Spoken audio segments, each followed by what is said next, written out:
오늘 설교의 제목은 세상의 길, 그리스도의 길입니다.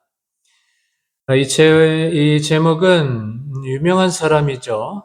가톨릭 사제이자 영성가인 헨리 나우엔의 책 세상의 길, 그리스도의 길과 똑같습니다. 나우엔은 이 책에서 세상의 길과 그리스도의 길의 차이점을 설명하고 있는데요. 세상의 길은 상향성을 갖고 있고 그리스도의 길은 하향성을 갖고 있다고 설명합니다. 세상의 길은 전반적으로 상승을 지향하는데 세상 길에서의 삶의 방식은 그 전체가 성공으로 향하는 사다리를 타고 맨 꼭대기에 올라가는 것을 목표로 하고 있고 그 꼭대기에 올랐을 때 얻는 보상을 통해 활력을 얻는다고 합니다. 만약 상승하지 못하고 실패한다면 그 실패에 대해서는 오직 자신만이 책임져야 한다고 합니다.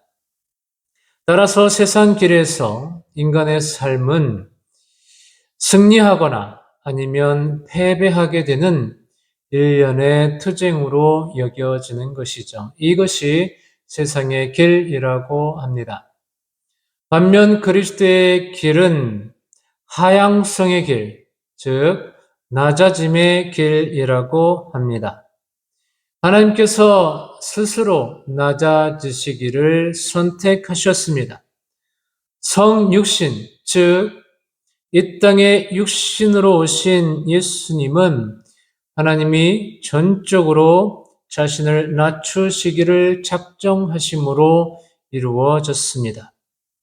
예수 그리스도, 태초부터 하나님과 함께 계셨고 하나님이셨던 그분은 조그맣고 연약한 아이로 이 땅에 태어나셨습니다.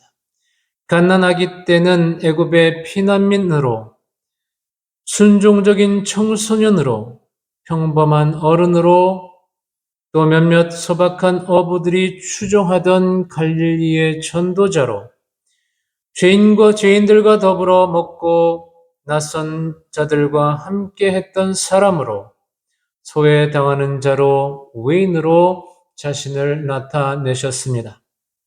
그는 또한 권력의 권좌에서 무기력함으로, 위대함에서 왜소함으로, 성공에서 실패로, 강력함에서 연약함으로, 영광에서 치욕으로 옮겨가셨습니다.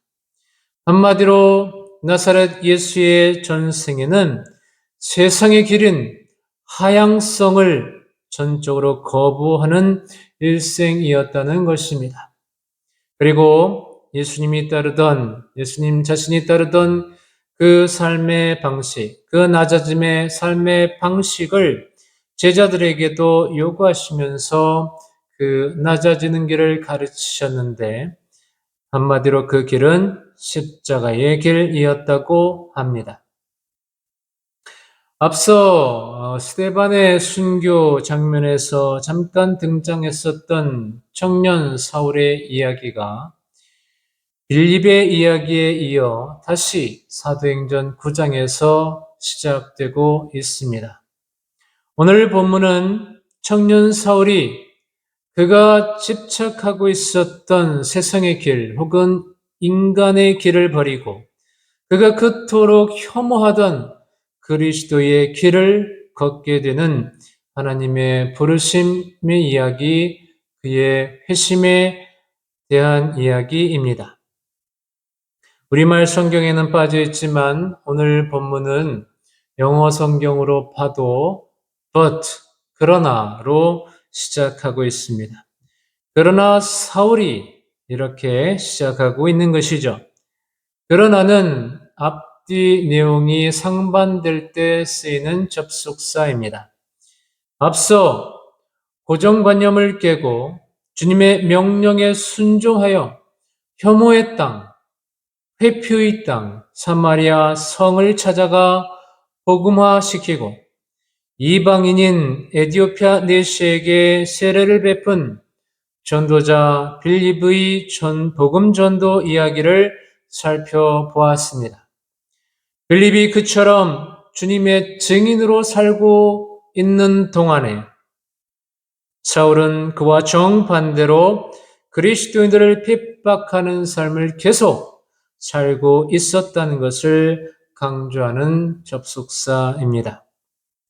사울은 사마리아에서 그리고 광야에서 에디오피아 내시를 만나 예수 그리스도를 전하고 그 예수 그리스도의 복음이 아프리카로 흘러 들어가도록 하는 빌립과는 대조적으로 스데반 순교 이후로도 여전히 위협과 살기가 등등하여 대제사장에게 가서 다메섹 여러 회당에 가져갈 공문을 청하였는데 그것은 공권력을 위임받아서 다메섹으로 도망간 그리스도인들을 색출하여 예루살렘으로 잡아와 처형하기 위함이었습니다.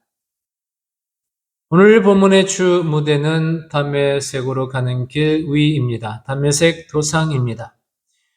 빌립의 행적을 지도로 한번 보실까요? 지난 시간까지 무대는 예루살렘 북쪽의 사마리아였고 이어서 다시 예루살렘 남쪽으로 지중해 연안에 있는 가사로 가는 길, 그곳은 광야입니다. 광야를 통과하는 길입니다. 다시 북쪽으로 아소도 또 가이사랴까지 나오면서 복음이 북쪽으로는 유대 경계를 넘어 사마리아까지, 남쪽으로는 에디오피아 내시를 통해 아프리카까지 확장되는 모습을 보았습니다. 이제 복음은 예루살렘으로부터 다시 북쪽으로 이제 사마리아를 훨씬 넘어 다메섹에 이르렀다고 볼 수 있습니다. 다메섹은 수리아의 수도였습니다. 수리아는 구약 시대에는 아람이었는데 아람의 헬라식 이름이 수리아였습니다. 현재 시리아입니다. 예루살렘과 다메섹의 거리는 213km 정도였고 당시 사도시대 당시에 다메섹에는 약 4만 명의 유대인과 30여 개의 유대 회당이 있었던 것으로 추정됩니다. 상당히 많은 유대인이 다메섹에 살고 있었던 것이죠. 청년 사울이 대제사장의 위임장을 들고 특별히 다메섹으로 가고자 했던 것을 볼 때 유대교의 박해를 피해서 예루살렘을 떠났던 그리스도인들 가운데 상당수가 멀리 떨어져 있는 다메섹으로 피신했고 또 거기서도 복음을 전파하여 많은 유대인이 예수 그리스도를 영접하고 있었기 때문이었을 것입니다. 그 그리스도인들을 가리켜 오늘 본문 9장 1절에서는 주의 제자들이라고 했습니다. 그리고 2절에서 주목되는 표현이 그 도를 따르는 사람인데 그 도, the way, 그 길은 당연히 예수 그리스도의 길이겠죠. 그러니까 주의 제자들은 예수 그리스도의 길을 따르는 사람들이라는 뜻입니다. 다른 말로 하면 예수 그리스도가 길임을 믿는 사람들이죠. 무슨 길입니까? 헨리 나우엔이 그리스도의 길을 낮아짐의 길, 하향성의 길이라고 설명했는데 그것은 그리스도가 가신 길이 어떤 길이었는지를 말해주는 것이고 제 생각에는 그리스도 그 자체가 길임을 또한 말해야 한다고 생각합니다. 하나님께서 인간이 되셔서 구원의 문을 직접 열어주셨는데 이 구원의 문이 바로 하나님께서 보내시겠다고 약속하신 메시아이신 예수 그리스도이십니다. 예수님이 바로 구원에 이르는 하나님이 작정하신 유일무이한 길이라는 것입니다. 예수님이 구원의 길이라 함은 예수 안에만 죄의 용서함이 있기 때문입니다.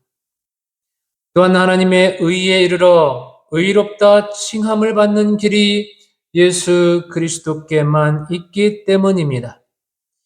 하나님께서 공의와 사랑으로 성자 예수 그리스도를 이 땅에 보내셨고 우리 죄를 대속하여 십자가에서 죽게 하시고 죽은 자 가운데서 살만에 살리셨을 때 그 예수를 나의 구주로 믿음으로 죄 용서함과 하나님의 의에 이르도록 하셨습니다. 그래서 하나님의 자녀, 하나님 나라의 백성이 되는데 그 길이 오직 예수 그리스도께 있다는 것입니다.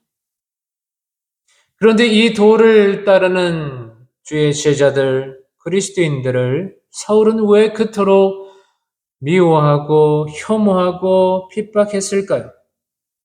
그것은 사울이 철석같이 믿고 있었던 구원의 길과 그리스도의 길이 달랐기 때문이었습니다.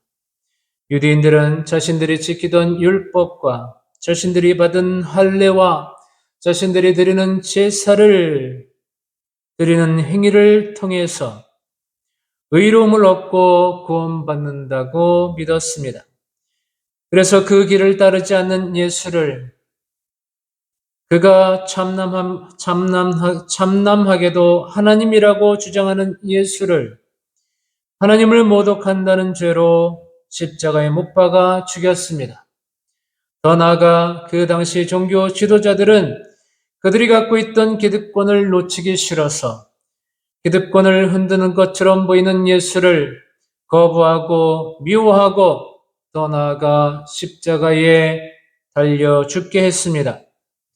예수님의 말씀, 하나님께서 주신 율법의 참된 의미를 가르치시는 말씀을 들었고 잘못된 신앙에 대한 책망을 들었지만 여전히 자신들의 지위와 권력을 지키기 위해 하나님께서 보내신 메시아를 거부하고 죽인 것입니다.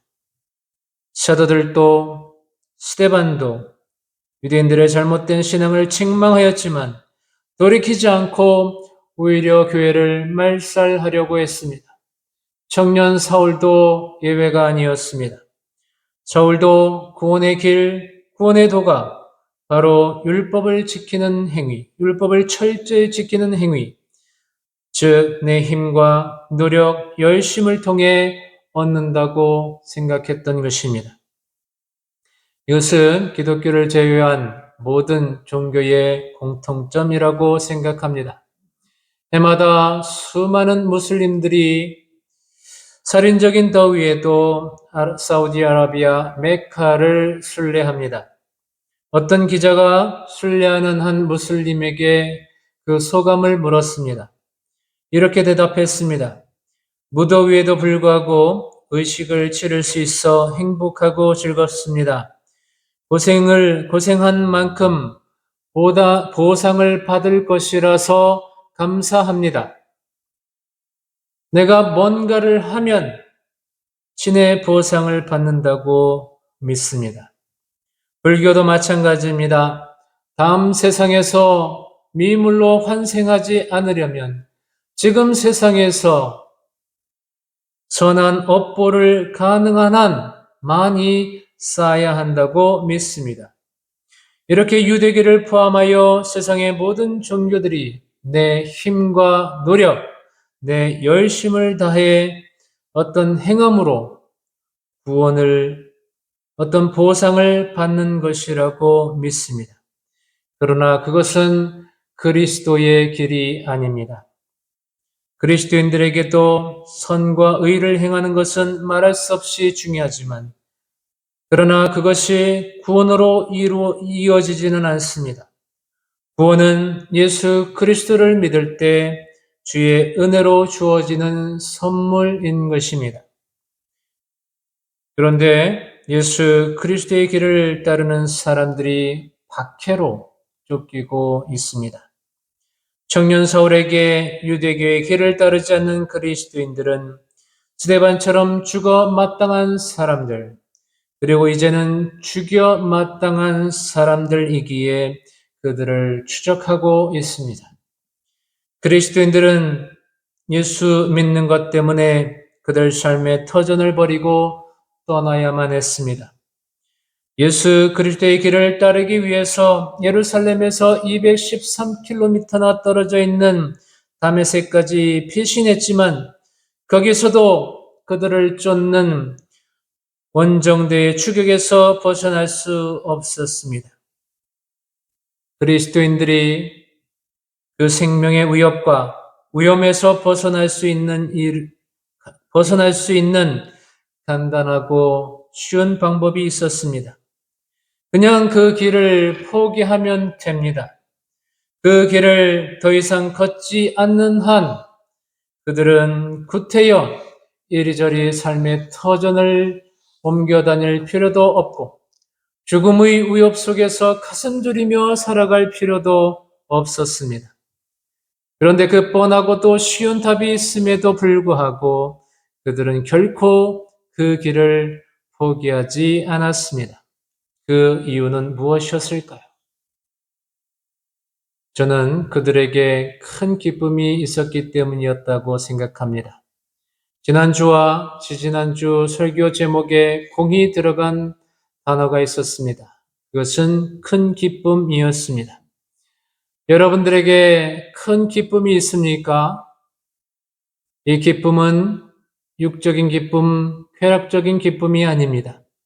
영적인 기쁨인데 내가 처음 예수님을 만났을 때에 눈물로 콧물로 죄를 회개하고 예수님을 나의 구주로 영접했을 때 죄 사함과 구원받음으로부터 오는 영적 기쁨입니다. 이런 경험을 예수님을 만났다고 말할 수 있는 것이죠. 그런데 솔직히 오랜 세월 동안 신앙생활을 하다 보면 그 기쁨이 어디론가 사라져 버린 것처럼 숨겨진 것처럼 잘 느껴지지 않습니다. 그러나 그것은 결코 사라진 것도 숨겨진 것도 아닙니다. 저희 조카가 고3인데 이번에 수시로 카이스트에 합격했습니다. 서울대학교에도 수능 결과에 따라 갈 수 있습니다. 어렵지 않을 것으로 보입니다. 기도를 많이 했습니다. 그 조카도 목사님 가정인데 어려운 형편에 학원을 다닌 적도 없고 고액 과외를 받은 적도 없습니다. 그런데 그 조카를 위해서 특별히 기도했던 것은 고3인데도 주일 예배를 한 번도 빠진 적이 없이 온전히 성수했습니다. 그래서 사람들이 뭐라고 했습니다. 고3인데 공부가 우선이지 예배가 뭐가 중요하냐면서 결과가 뻔할 것이라고 비아냥거렸습니다. 그래서 기도했습니다. 사람들이 저렇게 비아냥거리는데 꼭 좋은 대학에 번듯하게 합격하게 해달라고 기도했습니다. 물론 공부도 열심히 했습니다. 줄곧 전교 1등을 했습니다. 그것도 놀라운 결과였죠. 보다 중요한 것은 그 조카의 신앙도 잘 컸다는 것입니다. 그런데 전에 그 교회를 다녔던 사람이 있었습니다. 그분의 자녀가 고3이었을 때 그 부모는 교회 가는 시간이 아까워서 예배 드리는 시간이 아까워서 교회 가지 말고 공부만 열심히 하라고 했습니다. 그분도 교회를 나갔습니다. 그 친구는 열심히 공부해서 의대에 갔습니다. 의대에 갔지만 신앙을 잃어버리고 말았습니다. 졸업하고 병원을 열었습니다. 그런데 30대 초반에 심장마비로 갑자기 죽었습니다. 그 친구는 죽는 순간에 어땠을까요? 그 부모의 심정은 어땠을까요? 참으로 극률한 마음이 듭니다.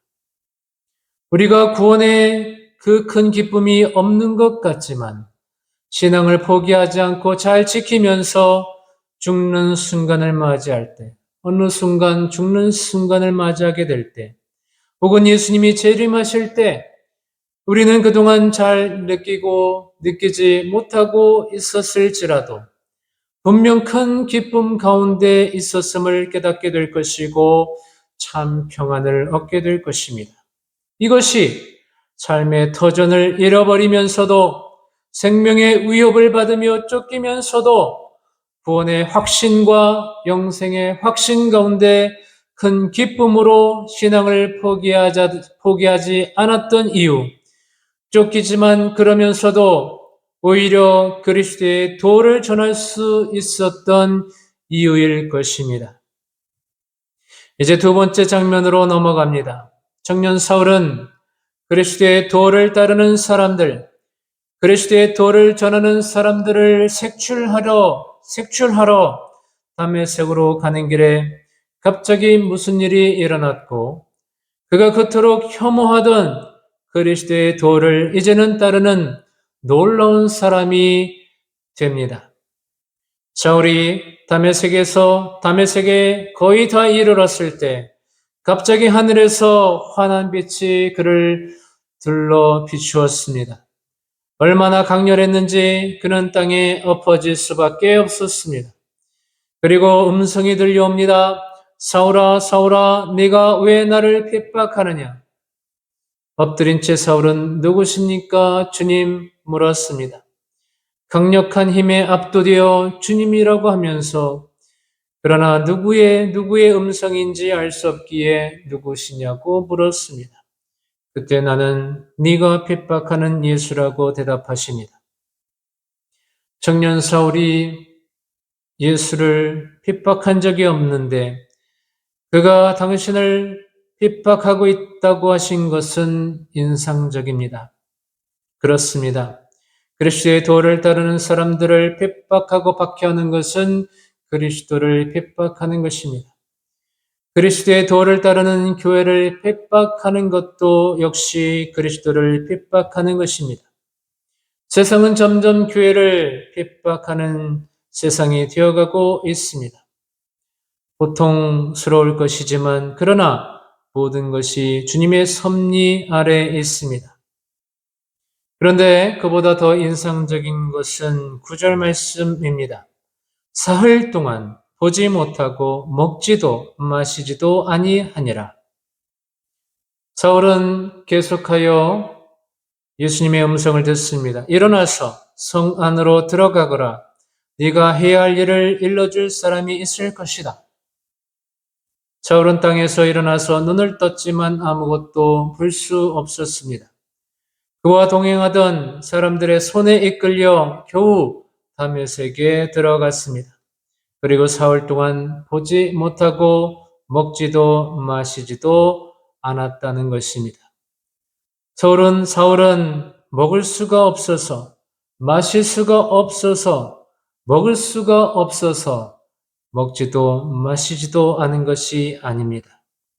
지금 모든 것이 완전 정지된 상태에서 마음속에서 엄청난 무언가가 일어나고 있어서 식음을 전폐할 수밖에 없었던 것입니다. 무슨 일이 일어나고 있었을까요?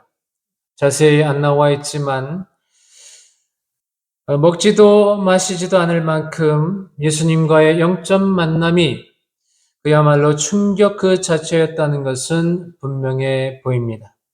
저는 이 장면이 성령 강림절, 성령께서 임재하실 때 있었던 역사와 비슷하지 않았나 생각해 보았습니다. 몇 달 전 사도행전 2장에 나오는 성령 강림 사건에 대해서 말씀드릴 때에 성령 강림의 역사는 사도들의 전 존재의 쪼개짐과 갈라짐의 역사였다는 점을 말씀드린 바 있습니다. 그때 원고를 다시 보니 사도 바울의 이야기도 들어 있었습니다. 이렇게 설교했었습니다. 그리스도인들을 잡으러 다메섹으로 가고 있을 때 하늘로부터 빛이 비추어 사울을 들렀습니다. 눈이 부셔 땅에 엎드러진 사울의 귀에 큰 소리가 들렸습니다. 사울아, 사울아, 네가 어찌하여 나를 박해하느냐? 그냥 소리가 아닙니다. 급하고 강한 바람과 같은 소리였습니다. 당황한 사울은 당신은 누구냐고 물었습니다. 다시 급하고 강한 바람과 같은 소리가 들려옵니다. 나는 네가 박해하는 예수라. 그 소리는 사울을 완전히 바꾸는 소리, 음성이었습니다. 이후 바울의 최대 관심사와 말은 과거의 것에서 완전히 갈라졌습니다. 이제는 예수 그리스도의 이름이 단 한 사람에게라도 더 많이 전해지는 그것만이 사도 바울의 최대 관심사가 되었고 그의 말은 오로지 복음이었습니다. 다메섹 도상에서의 청년 사울의 경험도 역시 쪼개짐과 갈라짐의 경험이었다는 것입니다. 무엇이 쪼개지고 무엇으로부터 갈라졌을까요? 청년 사울은 하나님을 누구보다도 잘 알고 하나님을 사랑하고 충성스럽게 섬기는 삶을 살고 있다고 자부하던 사람이었습니다. 유대 종교 지도자들도 하나님을 향한 그의 사랑과 충성스러움을 칭찬해주고 있었습니다. 가장 뜨거운 정오의 시간에 예수님을 믿는 사람들을 잡아 예루살렘으로 끌어오기 위해 다메섹으로 간다는 것은 사울이 얼마나 열정적인 사람이었는지도 말해주는 대목입니다. 자기가 판단해 볼 때 예수는 가짜 메시아였습니다. 그러므로 예수는 없어져야 할 존재이고 앞서 살펴본 것처럼 예수를 따르는 스데반과 예수를 믿는 자들도 다 죽어 마땅한 사람들이었습니다. 그런데 그 가짜 메시아라고 믿었던 그 예수가 호련히 나타나셔서 사울아 사울아 네가 어찌하여 나를 박해하느냐 나는 네가 박해하는 예수라 말씀하셨습니다. 강렬한 빛과 함께 그 급하고 강한 바람과 같은 음성을 듣는 순간 청년 사울은 지금까지 공부해 왔고 지금까지 지켜왔던 신념, 그의 모든 사고 체계, 그가 실천해 왔던 모든 삶의 방식이 다 쪼개지고 산산이 부서지고 있었던 것입니다. 사흘 동안 보지 못한 채 식음을 전파했습니다. 선지자 요나가 아시리아 니느웨에 가서 하나님의 말씀을 증거하라는 하나님의 명령을 어기고 배를 타고 저 서쪽 스페인 타시스로 도망가고 있을 때에 하나님께서 노하셔서 풍랑을 일게 하시고 요나가 바다에 던져졌을 때 큰 물고기가 그를 삼키고 요나가 큰 고기의 뱃속에서 사흘을 거하며 하나님께 회개했습니다. 큰 물고기 뱃속에서의 사흘은 요나가 자기를 깨고 변화하는 시간이었던 것처럼 청년 사울에게도 그 사흘의 시간은 다메섹으로 가는 도중에 부활하신 예수님을 만나 영적 충격을 받은 사울이 지금을 전폐하고 앞이 보이지 않은 채 자기 중심의 삶을 쪼개고 이제는 자기 중심의 삶에서 예수님 중심으로 갈라지는 시간이었습니다. 그가 이제 예수 그리스도의 길이요, 예수 그리스도가 길이요, 예수 그리스도가 걸어가시는 그 길을 따라 걷는 사도가 되려고 합니다. 그리스도의 길을 따른다는 것은, 그리스도의 길을 걷는다는 것은 고난이 따르는 길입니다. 고난이 있을지라도, 고통이 있을지라도 그 길을 따를 수밖에 없는 것은 그 길에만 참 구원의 은혜, 그 길에만 영원한 생명의 큰 기쁨이 있기 때문입니다.